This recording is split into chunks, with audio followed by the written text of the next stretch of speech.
everybody. Welcome back to Unfiltered and Unashamed. We are here today on a Friday. We're going to do a little fun Friday episode. How is this Friday for you today? We had another blizzard this week. I don't know when this is going to drop. It was like 70 degrees. And then 24 hours later, there was a full-on blizzard. Full-on blizzard. Like 70-mile-an-hour winds. Hail, lightning. Yeah. Like to the point where literally everything was closed. Like McDonald's was closed. Yep. Grocery stores were closed. Yep. Target was closed. Costco was open. Yeah, I saw that online. Costco was open. So, Well, they don't offer coffee. They don't. So that wasn't helpful. No. But totally shut down. Yeah. So that all being said, with the whirlwind of that, actually, I think you reached out to me that day looking for something to do. I did. The results of that are going to be what we talk about. Yes.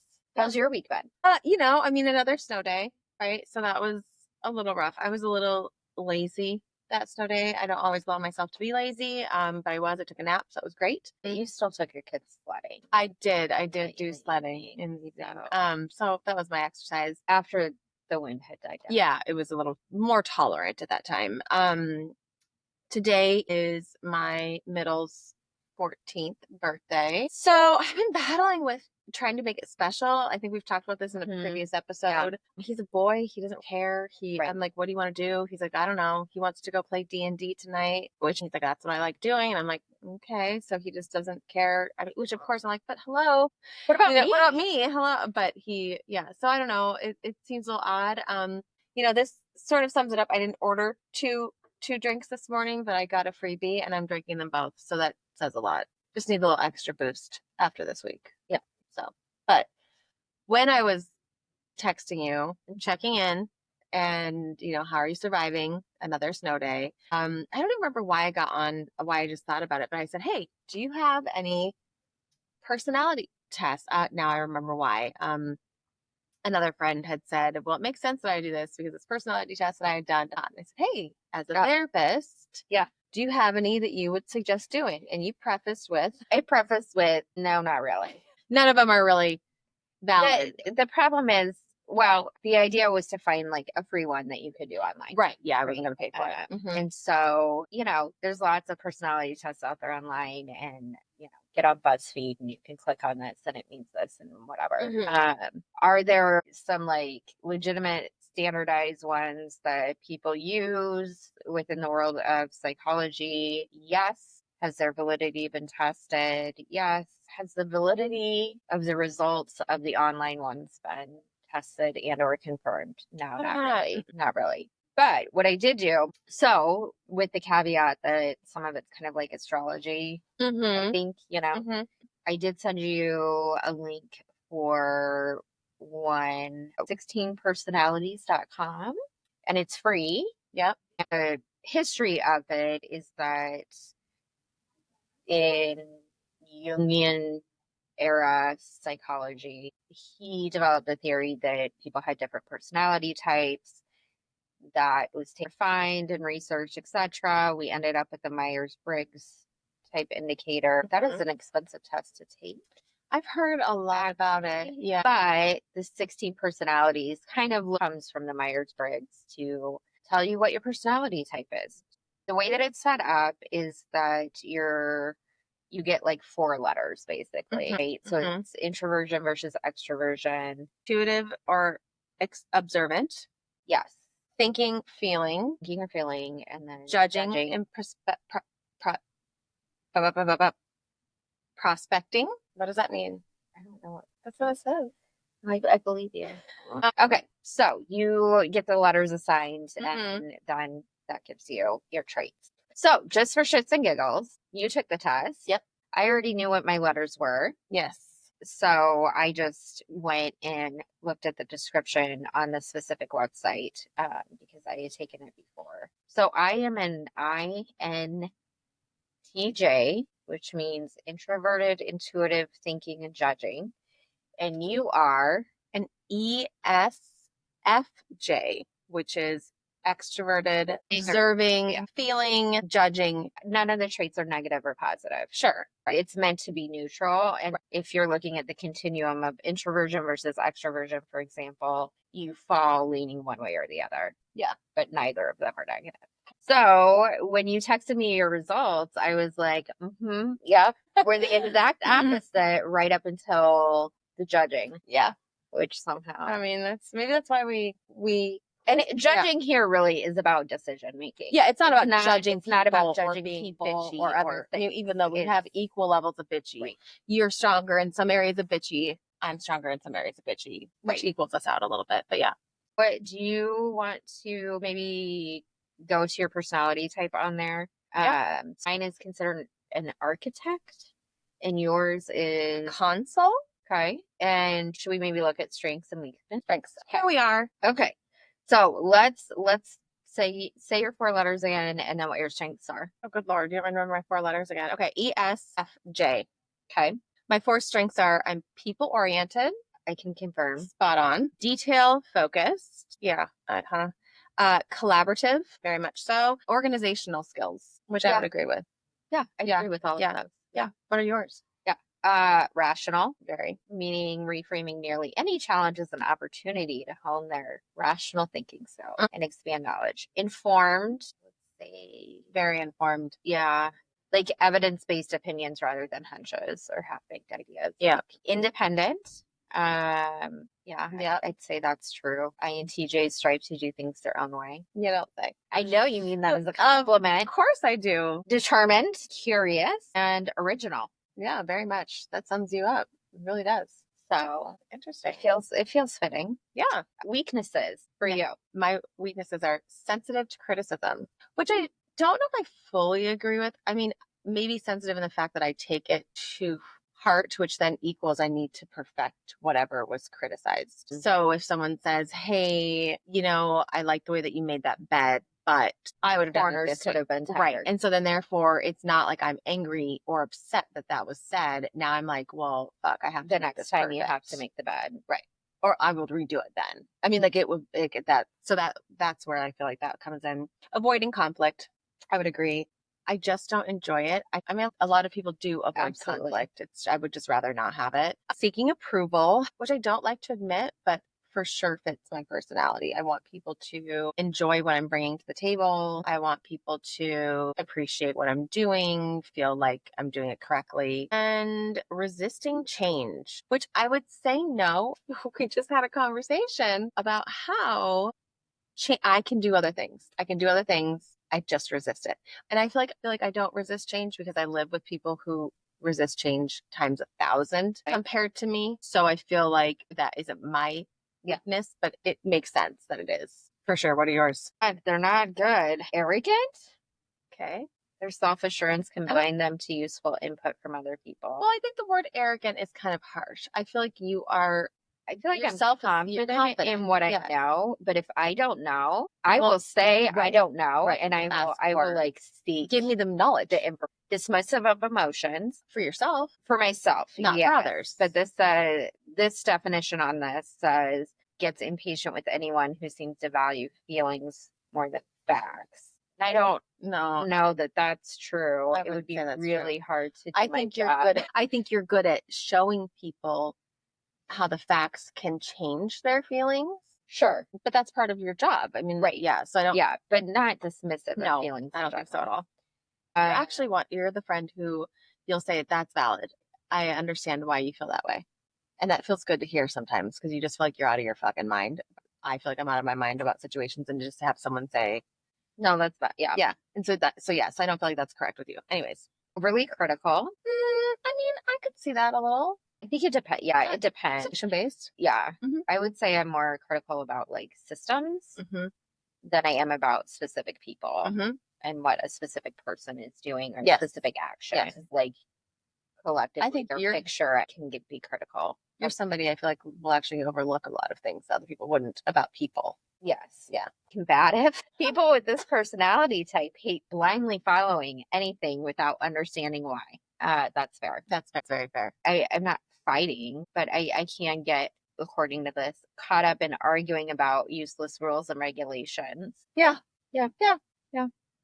And socially clueless. And again, I don't feel like that fits. These personalities may become cynical, and I do have some cynicism, but I don't think I'm socially clueless in a way where I don't understand social dynamics at all. I don't think that's the case. And it would be, again, really hard to do my job if I didn't understand people's body language and social cues and social dynamics and that kind of stuff. So yeah, that's the strengths and weaknesses. That's good. Again, some of them seem fitting. Yep. And some of them don't resonate quite as much. Yeah. That's fine. I just think it's interesting with these personality tests, how it's kind of like an astrology reading, right? That's what I mean. Where there's like, oh, that makes sense because in my relationships, my strengths are deep empathy, caring and supportive, loyalty, and bringing people together. And I'm like, yes. My weakness is people pleasing. Yeah, absolutely. Avoiding conflict. That's another one. Taking on others' emotions and need for validation. And I'm like, it was weird because it's like, it does feel very accurate. Yeah, looking at my friendship ones, it is sharp-witted and darkly funny. People with the INTJ personality type aren't everyone's cup of tea, and they're okay with that. I think that resonates. They don't spend their time and energy on just anyone. These personalities save themselves for friends who can match their intellectual curiosity and keep pace with their fast-moving mind. I think that's true. I have a great group of girlfriends. Yes, you do. I don't want to say I'm jealous. I find your group of friends so intriguing because I have a lot of girlfriends. It just isn't collective. They're not like, and some of yours are really like, because they were kind of built in the same place. Yeah. And so I think it's just great that you have those people that you can all get together. You all know the stories. You all can laugh about the shit. And then I've hung out with you guys and it's not like I fell out of place, but it's just different. It's where mine are like individual friends, which sometimes I think can be overwhelming because you're trying to fit in all these different people all the time, or you can just be like, hey, girls' night, right? Everyone come to one place, which is cool.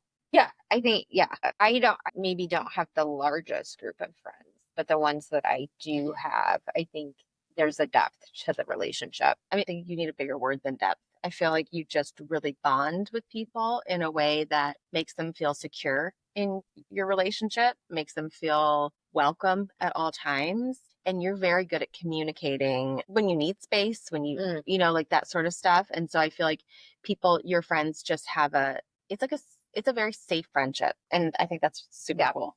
Yeah. I'm glad that I have that with you. I mean, I think the thing is that like the friends that I have at this point in my life are the ones that I've had for a long time and they feel safe. They're still in my life because they feel safe to me and vice versa. Right. Okay, girl, it's a good fucking day. Yeah, it's a good day. We're going to sidetrack here just because I think personalities say a lot. And I think I'm a person that I get very caught up in what is going on.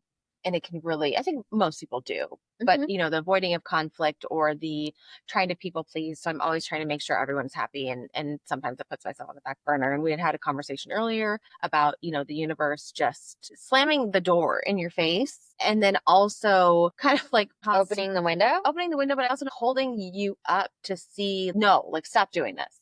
And how many times you keep doing it, right? Well, just to give a little context, I mean, you're looking at potentially making a big change. Yeah. But maybe some avoidance of conflict from the personality test. Yes. And some fear of change. Yes. From the personality test. Yeah. Are coming through in this situation. Yes. But you're working at taking signs from the universe. Right. Which also falls into manifestation. Right. And we kind of talked about that at the beginning of the year during our vision board workshop. And manifesting is huge. Manifesting is big. I feel like it's underestimated. And every time that I commit to it, it surprises me. And that's great. Like pleasantly surprises. Yes, pleasantly. But sometimes we have to let go of what's no longer working. That's a really hard thing to do. And like you said, it is. So then the universe is like, slam this door because you're not getting the message. And then it's hard to overcome that. Because you feel depleted and defeated. I don't know. I'm going to have to buy a lottery ticket or something today because I also just got a notification that I am not needed for the primary election services, which mind you get paid for $13 an hour, nothing. But that's also our tax dollars going. This is now what? Math that. Math what? Is 12, 56, 52, $52? 13 times. How many hours? Well, now a total of 4. 13 times 4. Oh, 13 times 4. Yeah, it's $52. 52. Okay. So it's $52 just for Thank me. you, Miss Weir. I remember her. She didn't live far from here. Or maybe I'm making that up because there's a weird street. I think I'm making that up.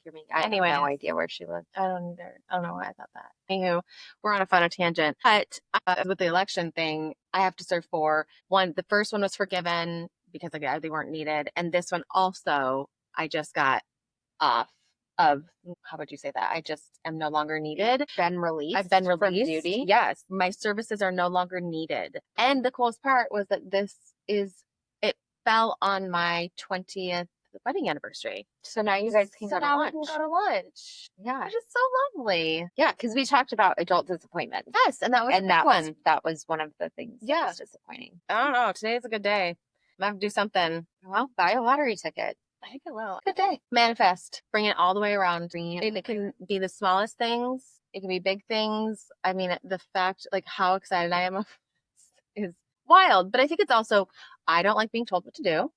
I don't like being told when I have to be somewhere, how long I have to be there, hence being a business owner and employing myself. Was that the judging aspect of our personalities? Very well could be. It gets under my skin. And the fact that somebody's telling me that, well, and because if I don't go, I get a misdemeanor. Class D misdemeanor, which I would have paid the $250 fine, but that would be a hit on my state license. And so I'm not willing to do that. But you know what? I'm the asshole that will park downtown, maybe not legally, because the parking ticket is cheaper than paying for a day of parking. Oh, you mean not like at a meter? Like if you were parking in one of those lots or whatever? Yeah, I guess I never knew. I had one parking ticket downtown. I'm like, meh, if I get a ticket, it's cheaper. That is right. You're right. Interesting. I've only gotten one ever. Yeah, I've only had one. I'm also really bad about parking garages because I'm like, are you really going to tow my car up a parking garage? Probably not. Probably not. Not in the amount of time that you're going to. Yeah. That would be such a pain in the ass. Yes, it would be. This is crazy. Who is signing up to serve these elections? Who volunteers for that? I mean, thank God. Like, I'm so grateful that they do. I love this. I love it for me. I love it for all the people who want to be there and I don't want to be there because it is a 13-hour minimum day. Minimum that they tell you, especially when it's a city election, that it's going to be boring. So to bring something. Yeah, bring a book. Yeah. So I can fall asleep while reading because I can't stay awake for shit anymore. Or you could take free personality tests. There you go. All day long. Right. And then criticize myself over and over again. We got this one. For the cost of the book, you could always do the Clifton Strength Finder. I feel like we did one at school, didn't we? I don't remember which one we did back then. I know. I've done that one a few times. You know, as with all of them, some of it fits and some of it doesn't. And that's where I come back to what is the real validity, right? Especially when we look at strengths and weaknesses, right? I'm rational. Yeah, that sounds good. Comes back to the psychological term confirmation bias. Yeah. We have ideas about who we are and we seek information that validates that. And we ignore information that maybe challenges that. So yeah, it's easier to ignore sometimes. But I think we are always looking for validation. I think that's why people love reading their horoscopes and just, I guess, validating that I don't want to say you're good, but that there are traits about you that are good. And I guess this kind of ties back into, I was telling you this morning about how we mean a lot more to people than we will let ourselves. Like our influence. Yes, our influence makes a bigger difference on people than we would ever think. And that comes in play within our professions, within our workspace, within our friendships. But it is hard for me to hear those things sometimes. But it can be hard for people to share that. It can be, yes. Yeah. And it's so important to maybe let yourself sit in that space. You are making influence. You're making a change in somebody else's perspective or the way that they view something. I had a client talking yesterday about her daughter and their marriage, and they were struggling, and basically they were together since high school. And she said, he's just like a child. Did you have concerns about him when they got married? She's like, well, no, I had concerns about my daughter because she controlled everything he did. And I said, so maybe he didn't have a chance to grow up. I was like, she controlled his whole high school choices, what he did, how he behaved, where he went. She made all the decisions, and then they got married and had kids, and she expected him to be something completely different. And she was like, I never thought about that. And so even just those little simple conversations, I feel like I don't put enough value in that as a human for how important our words are, or our, yeah, like something that might seem obvious or simple Mhm. or really clear for you that someone else has tunnel vision and isn't seeing. Mm. A couple simple statements can really change a mindset. It really can. So I think, obviously with kindness and with Respect respect, and don't always, responsibility. don't, Yeah. yeah, don't be afraid to kind of put your thoughts out there on someone's situation. Obviously, if they're standoffish, don't. You don't go up to the grocery store and be like, I feel like your child is behaving like this because I saw you. No, no, no, not Yeah. acceptable. Don't do that. No, no, no. But this isn't the unsolicited advice. Right. Yes, this is what somebody is Recommendation. sharing something with you. And you can always ask too. Do you want My my opinion. thoughts? Do you want my thoughts on that? Or are you just, or You just want to vent. You just need to let it out. yeah, want Yeah. someone to listen. Yeah. Which I've had that conversation with my husband. I mean, there are times that they say men always want to fix. And so I've gone to him at times. I know other women talk this too. Like, don't fix this. Just let me lay it out there. Let me be mad. Let me be whatever. Don't fix this. And it's hard for some people. I mean, it's always hard. It's hard for myself to keep, I don't like to not share my, I just don't. It's like, because I'm not just who I am, but sometimes you just realize you just can't. Yeah. Or you ask. And if they're accepting, then great. If not, then great. I kind of went all over the place. You kind of did. But that's okay. That's what Friend Friday is about. And what is the name of the personality test again? So people can. Oh, the one that I sent to you was 16. from 1616, not spelled out, just the numbers 1 and 6, personalities.com. I had my middle start taking this. Did you? I did. And then the three boys were playing a game together collectively. So he had come up to see what I was doing and then they were ready so he didn't get to finish it. So I would love to have him take it. And so I feel like maybe even just like one of our next family nights. Well, that would be I think fun. it'd be fun for all of us to kind of take and just, it's conversation. Yeah. Even with the friends. I mean, it is. Well, and yeah, the first time I took this, I was at a dinner with a couple girlfriends. We all sat at dinner, had a cocktail, had our meal. I mean, it would bring up great stories. Yep. Great, just acknowledgments of each other. It can be a really positive. I mean, if you're snarky, it could also go negatively. Be mindful of not hurting someone's feelings when it comes to what are considered their negative. Or what are their weaknesses? Because sometimes people, maybe instead of calling it weaknesses, we just use the word challenges. Yeah, that's a great change it up. Doesn't mean you're weak. It doesn't mean it's a weakness just because, someone. I don't remember what one of yours was, and I was like, that's not weak. I think combative. I don't think being combative is weak. I feel like you're holding your own truth and you're holding your own strength. I mean, you're standing up for yourself. Yeah, standing in your truth and advocating for yourself. It's not a weakness. No. So with that, we're going to wrap up this Friday. Follow us on Instagram at unfiltered.unashamed. You can PM us or leave a comment. We need to get back to a little bit more social media. And then Spotify and YouTube at Unfiltered Unashamed. And if you have questions, concerns, or want to share any information with us anonymously or using your name, you can also email us filteredunashamed@gmail.com. Perfect. Love that. Have a great weekend, everybody. Bye.